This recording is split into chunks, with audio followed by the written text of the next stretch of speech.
নিশাই মুখখন আঁতৰাই গা ধুবলৈ নিজৰ কোঠালৈ গ'ল। আকাশ বাথৰুমত আছিল, যিয়ে তেওঁৰ ওপৰত পৰি যোৱা ৰংটো ঘঁহি আঁতৰাই আছিল।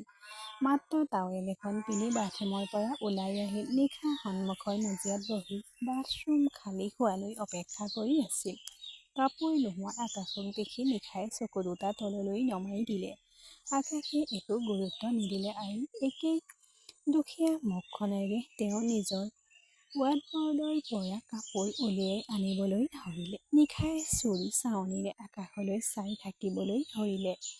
হাই, তোমাক ইমান মৰম লগা দেখা গৈছে, ঠিক হাৱাৰিয়াৰ চিনেমাৰ ৰণবীৰ কাপুৰৰ দৰে। মাত্ৰ খংটো অলপ নিয়ন্ত্ৰণ কৰক। তাই হাঁহি হাঁহি আকাশৰ ফালে চাই আছিল। তাই তাৰ ফালে চাই থকা দেখি আকাশে ক'লে, আপুনি গা ধুবলৈ কিয় নাযায়? ইতিমধ্যে গোটেই মজিয়াখন লেতেৰা কৰি পেলাইছে। গা ধুই লগে লগে চাফা কৰি লোৱা। তেনেতে হঠাৎ কিবা এটা মনত পৰি নিশাক ক'লে, দেৱীজী হ'ব দিয়ক, তুমি চাফা নকৰিবা, মই কোনোবা চাকৰক মাতিম। নিশাই মনে মনে উঠি গা ধুবলৈ গ'ল। আজি হোলী আছিল। নিশাই শহুৰেকক মান্তি কৰি গুজিয়া বনাবলৈ অনুমতি লৈছিল। কিন্তু এই চৰ্তত যে তাই সকলো কাম কেৱল চাকৰৰ তত্বাৱধানতহে কৰিব। নিশাই আনন্দত জঁপিয়াই পৰিল। শহুৰেকৰ ঘৰত তাইৰ প্ৰথম হোলী আছিল। নিশাৰ মাক দেউতাকৰ ঘৰৰ পৰা বহু উপহাৰ পঠিওৱা হ'ল। গুজিয়া, মিঠাই, গৰুৰ গাখীৰ পৰা তৈয়াৰী বিশুদ্ধ খোৱা, দেশী ঘিউ, শুকান ফল আৰু বহুতো বস্তু আছিল। ঘৰৰ প্ৰতিজন ব্যক্তিৰ বাবে কিছু উপহাৰ আছিল। নিশাৰ পৰিয়ালটো হয়তো কোনো গাঁৱৰ আছিল যদিও সেইখন আছিল অতি সমৃদ্ধিশালী আৰু ধনী। গাঁৱত তেওঁৰ তিনিটাৰ গাখীৰ দুগ্ধ দোকান আছিল। তেওঁলোকৰ নিজাকৈ আটা মিল আছিল। প্ৰায় ৪০টা গৰু আৰু একেই সংখ্যক ম'হ আছিল। নাগপুৰ চহৰত মুখিয়াজীৰ এখন পশু খাদ্যৰ দোকান আছিল। খেতি পথাৰ আৰু ভঁৰালৰ বাহিৰেও পূৰ্বপুৰুষৰ বহু সম্পত্তিও আছিল। গাঁৱৰ মুৰব্বীজন গাঁৱত এটা মৰ্যাদাই আছিল। নিশাই অতি উৎসাহেৰে গুজিয়া বনাবলৈ আৰম্ভ কৰিলে। মাক দেউতাকৰ ঘৰৰ পাকঘৰত নিৰ্ভয়ে জঁপিয়াই ঘূৰি ফুৰা নিশাই ইয়াত মডিউলাৰ পাকঘৰৰ প্ৰতিটো বস্তু লাহে লাহে চুই আছিল, যাতে তাই আৰু কোনো ভুল নকৰে। চাকৰবোৰে কোৱাৰ দৰে তাই কৰি আছিল। ইয়াৰ সকলো বস্তু একেই আছিল যদিও সা-সঁজুলিবোৰ আধুনিক আছিল, যিবোৰ কিছুমান নিশাই আগতে কেতিয়াও দেখা নাছিল। কিতাপৰ দৰে জ্ঞানত দুৰ্বল হ'লেও তাই শিক্ষণত বিশেষজ্ঞ আছিল। চাকৰবোৰে তাইক যি অপাৰেচন কৰিবলৈ কৈছিল তাই ভালদৰে যত্ন লৈছিল। অলপ সময়ৰ ভিতৰতে তেওঁ সকলো ব্যঞ্জন প্ৰস্তুত কৰি ল'লে। তাৰ পাছত তাই মাটিত বহিল। মায়ে চাগে মোক বৰকৈ মনত পেলাইছে। কোনেও মোক মাক দেউতাকৰ ঘৰলৈ যাবলৈ কোৱা নাছিল। বেচেৰা ছোৱালীজনীয়ে নিশ্চয় অকলে সকলো সাজু কৰি থৈছে। শহুৰেকৰ ঘৰত যিমানেই বেলেগ বেলেগ নহওক কিয়, কিন্তু আটাইবোৰ কথাৰ পাছতো মাক দেউতাকৰ ঘৰলৈ মনত পৰে। তেতিয়ালৈকে অকণি পাকঘৰত প্ৰৱেশ কৰিলে। অকণি, হা হা, কি সুগন্ধি, চাওঁ কি হয়। এই বুলি কৈ সি গৰম গুজিয়া খাবলৈ আগবাঢ়িব ধৰিলে। অকণিয়ে অজ্ঞাত আছিল যে এই সকলোবোৰ নিশাই প্ৰস্তুত কৰিছে। অকণি, বাহ, তোমাৰ হাতত দুখন চুমা খাবলৈ মন গৈছে। নিশাই খৰধৰকৈ শিশুৰ দৰে মুঠি চেপি ধৰি আগবাঢ়ি গ'ল। অকণিয়ে তাইক দেখি হাঁহিবলৈ ধৰিলে। অকণি, এতিয়া তুমি বনাইছা বুলি নক'বা। নিশা, হয় হয়, ময়ে বনালোঁ। অকণি, কোনে পাকঘৰত সোমাবলৈ দিলে? নিশা, মামীয়ে। অকণি, আজি এই গজিয়া খোৱাৰ পিছত কেৱল মা আৰু দেউতাই নহয়, আনকি মোৰ মৰমৰ ভাইটিও আপোনাৰ অনুৰাগী হৈ পৰিব। নিশা, ঠিক আছে। অকণি, তেওঁ মিঠাই বহুত ভাল পায়। নিশা, তোমাৰ ভাইটিয়ে তিতা গছৰ দৰে কথা কয়।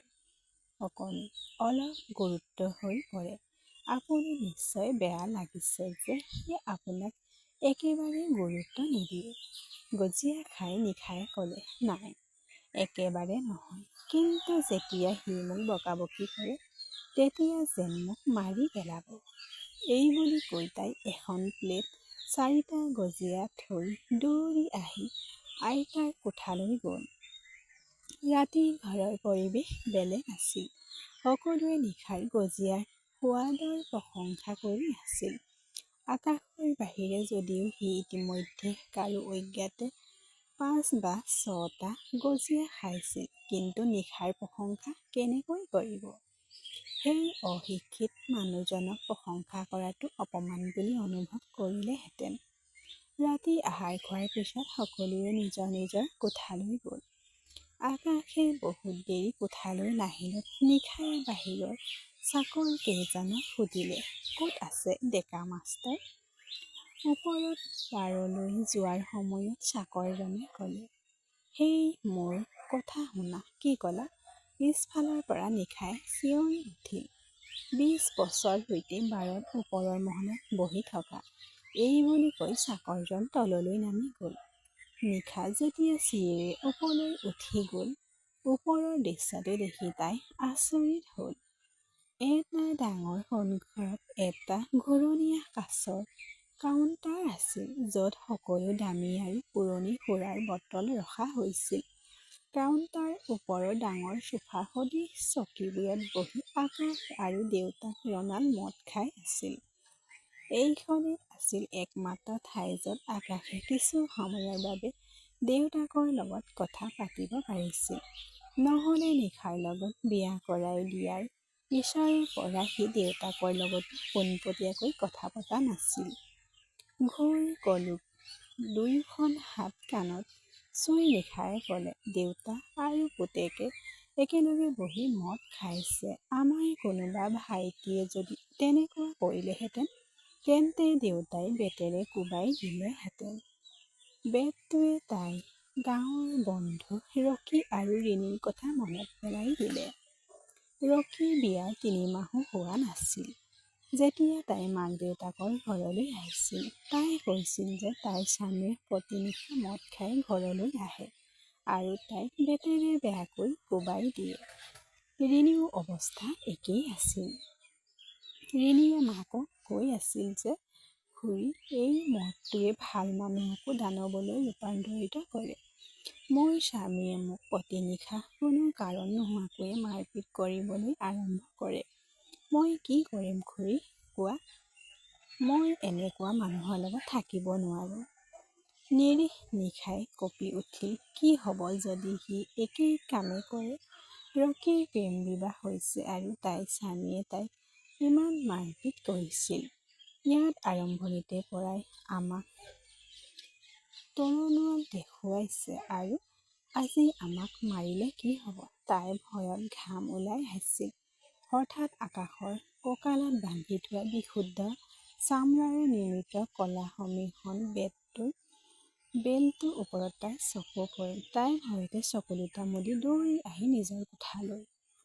ইয়াত বাৰত ৰণাল্ড আকাশৰ সৈতে নতুন প্ৰডাক্ট লঞ্চ বিষয়ে আলোচনা কৰি আছিল। ৰণাল্ড, 3 দিনৰ পিছত তাৰিখটো চূড়ান্ত কৰিলো। আমি 3টা প্ৰডাক্ট একেটা ইভেণ্টতে লঞ্চ কৰিম। মিডিয়াকো নিমন্ত্ৰণ কৰা হৈছে, গতিকে গোটেই পৰিয়ালটো থাকিলে ভাল হ'ব। গিলাচত বৰফৰ টুকুৰা ভৰাই থকা আকাশ, সি সম্পূৰ্ণ পৰিয়াল হ'ব। কিন্তু তোমালোকৰ পৰিয়ালৰ সংজ্ঞাত যদি তাই গাঁৱলীয়া হয়, তেন্তে মই ক্ষমা কৰিব। মই তাইক ক'তো লৈ নাযাওঁ, একেবাৰে কোনো অনুষ্ঠানলৈ নহয়। ৰণাল্ড, এতিয়া তাই তোমাৰ পত্নী, তাইকো কিছু সন্মান দিয়া। আকাশে খঙেৰে টেবুলৰ গিলাচত খুন্দা মাৰি থিয় হ'ল। আপুনি জোৰকৈ বিয়া কৰাব পাৰে, তুমি জোৰকৈ বিয়া কৰাব নোৱাৰা। চেষ্টাও নকৰিবা। তাই তোমাৰ জীয়েক, শহুৰেক। লোৱা তোমাৰ লগত। মই তাইক মোৰ পত্নী বনোৱাৰ পিছত কলৈকো লৈ নাযাওঁ। এই কথা কৈ আকাশে এটা উশাহতে 4-5 গিলাচ গিলি পেলালে আৰু খঙত ঠেলি নিজৰ কোঠালৈ আহিল। কাহিনীটো শুনি ভাল লাগিলে লাইক কমেণ্ট শ্বেয়াৰ আৰু ছাবস্ক্ৰাইব কৰি দিব। ধন্যবাদ।